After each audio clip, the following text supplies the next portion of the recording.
You can either react or you can lead. Both choices are available to you every single morning that you walk into your school, that you walk into your classroom, that you walk into your office, that you walk into your household. Every time you step into a room, those are the two choices that you have. One of them is automatic. The other one is a decision. I am encouraging you all that are listening today to make that decision. Education needs people who are truly present, not just in the building. I'm Edward DeShazer, and welcome to Homeroom Attendance. Your seat is saved.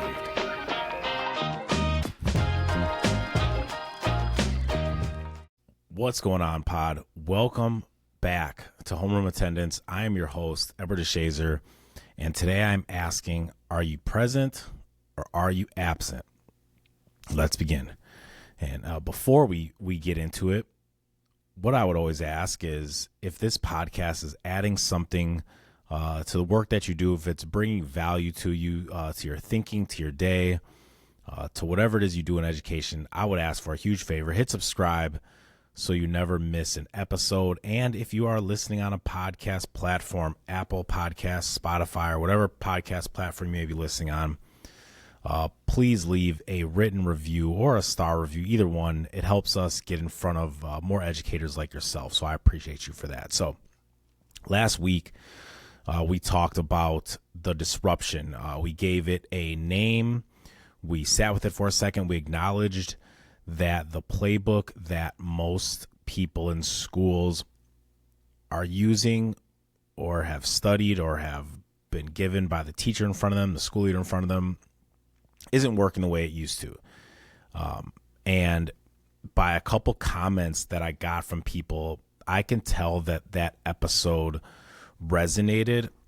And I think we've been doing the wrong thing for so long in a lot of schools that it's become normal. And that's not okay. So today what I want to do is I want to just go one level deeper in the work that we talked about last week, because naming the disruption is one step. The second step is deciding next what it is you are going to do. And I've noticed something after more than a decade of leading schools. That actually sounds crazy to say. When disruption hits, people tend to go one of two directions.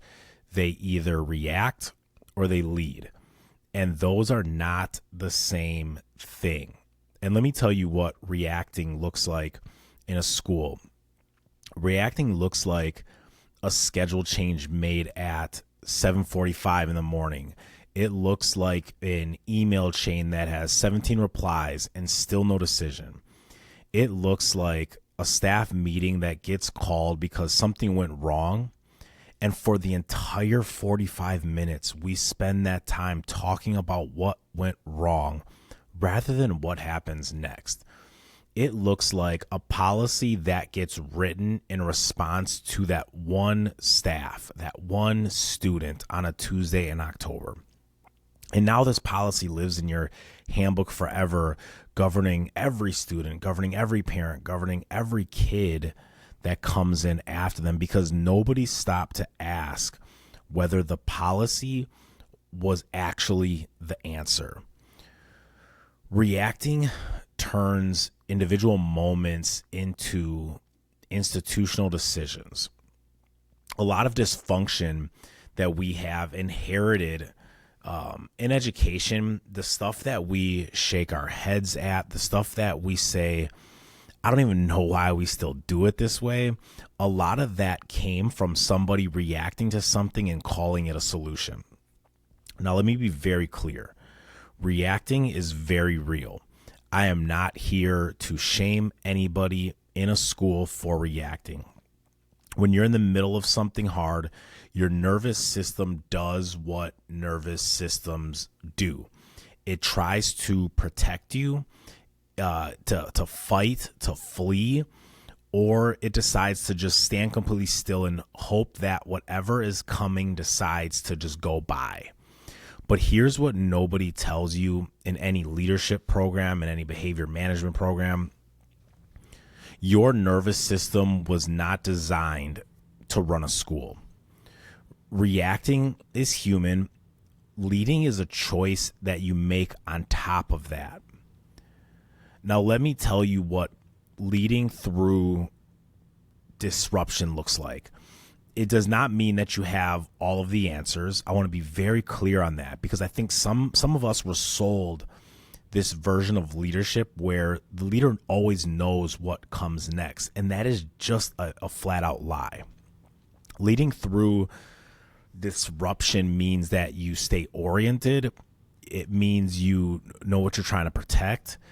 You know what you're trying to build. And when something unexpected hits, you use those two things as a reference point instead of just reacting to whatever is the loudest noise in the room. And think about it this way. When you're on a plane, a pilot doesn't stop flying the plane when turbulence hits.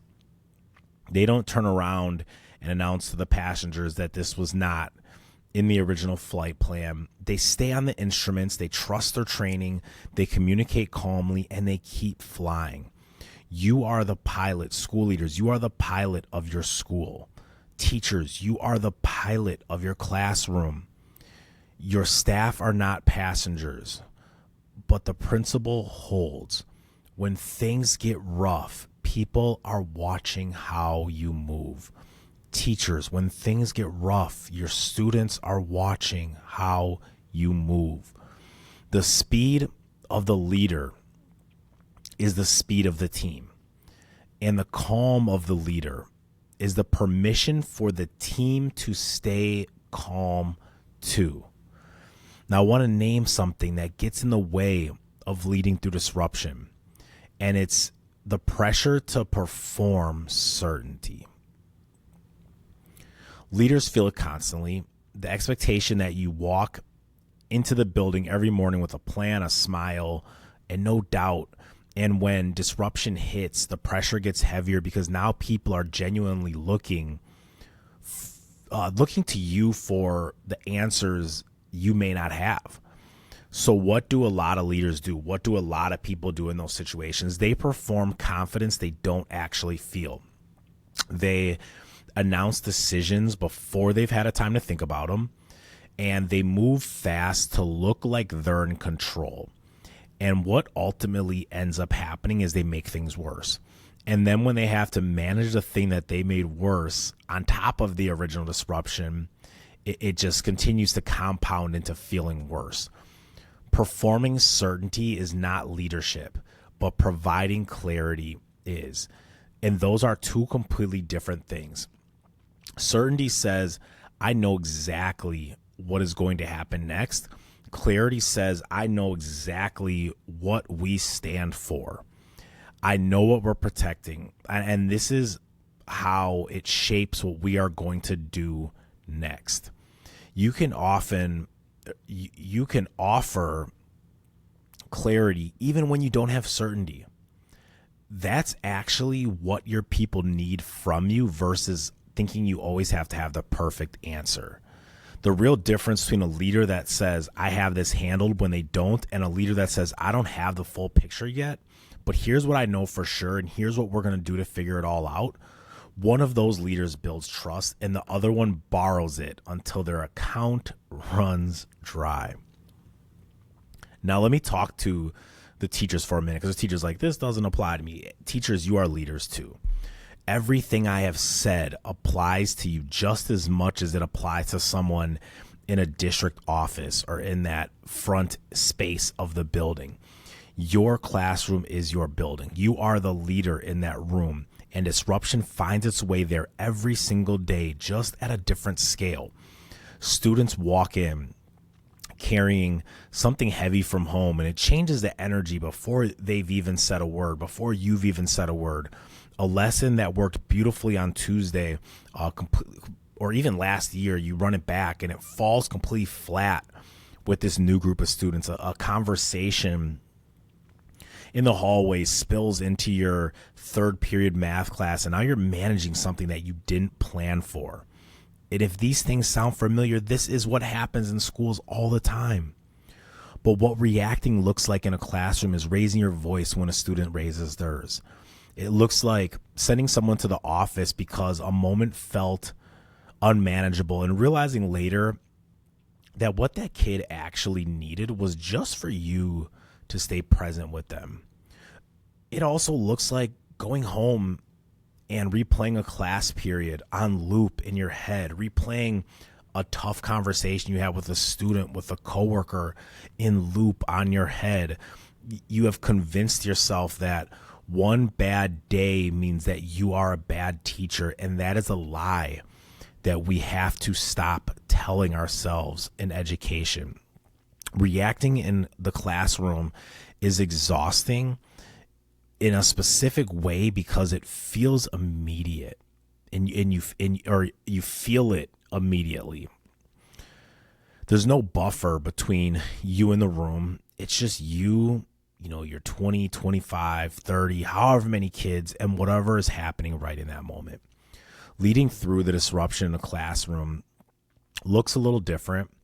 It looks like the teacher who notices that energy is off and adjusts before it escalates to that higher level. It looks like the teacher who reads the room in the first 5 minutes and decides that today's plan needs to be shifted just a little bit. It looks like the teacher who responds to a difficult student moment with curiosity instead of correction. Because in education, if there's one thing that you can learn, is that curiosity tends to open doors that correction closes, locks, and never reopens. You don't have to perfect a lesson to lead well. You have to be present enough to read what your classroom and what your room actually needs. And that is a skill, and it is a learnable skill. It's a practicable skill. It's not something that you either have or that you don't. The best teachers that I've been around, and I've been in quite a few classrooms and quite a few schools across the country, share one thing. They are not the ones who have never had hard days. Every person in education has had a hard day. They are the ones that don't let a hard moment decide what kind of teacher they are. They feel the disruption, they acknowledge it internally, and then they make a choice about what it is they have to do next. That's the same choice that every leader has to make, just with different stakes and different rooms. And I'll say this one more time before I get ready to close out. The difference between reacting and leading isn't about your temperament. It's not about whether you're naturally calm or naturally intense.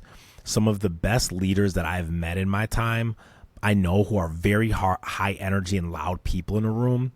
And some of the most reactive leaders I've met are quiet as a library.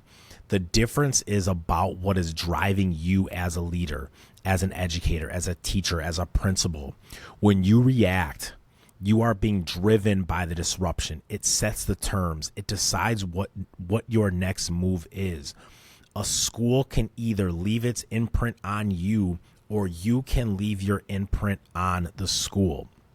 When you lead, you are being driven by something you decided before the disruption that showed up, your values, your opinion, your vision, the kind of leader that you want to be, the kind of leader, the kind of educator that you are committing to being before things got difficult. The commitment is what you go back to when the plans fall apart. Not the plan. The plan is great, but the commitment, because your plan is going to fall apart, I promise you. And if you haven't named it for yourself, that's the real work. You don't need another professional development session. You don't need another framework. I right now just need you to ask yourself, what do I actually believe about the kids in front of me as a teacher? What do I actually believe about the staff in front of me as a school leader, about the parents in front of me, about the people that I serve in whatever leadership capacity I am in, whether that's a teacher, whether that's a special education, whether you're in the cafeteria, whether you're on a bus?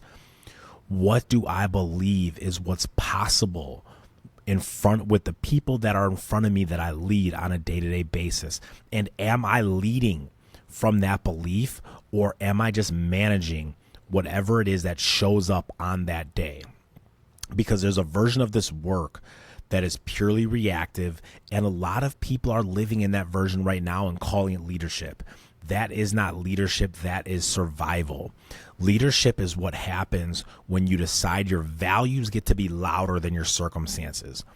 Leadership is what happens when you decide your values get to be louder than your circumstances. And that is where I want to leave you with today. You can either react or you can lead. Both choices are available to you every single morning that you walk into your school, that you walk into your classroom, that you walk into your office, that you walk into your household. Every time you step into a room, those are the two choices that you have. One of them is automatic. The other one is a decision. I am encouraging you all that are listening today to make that decision. And before I let you go, if you have not, share this episode with someone. Like, subscribe, leave a review. A star review would be incredible. Every review helps me get in front of another educator just like yourself. You have been present for Homeroom Attendance. Class is dismissed.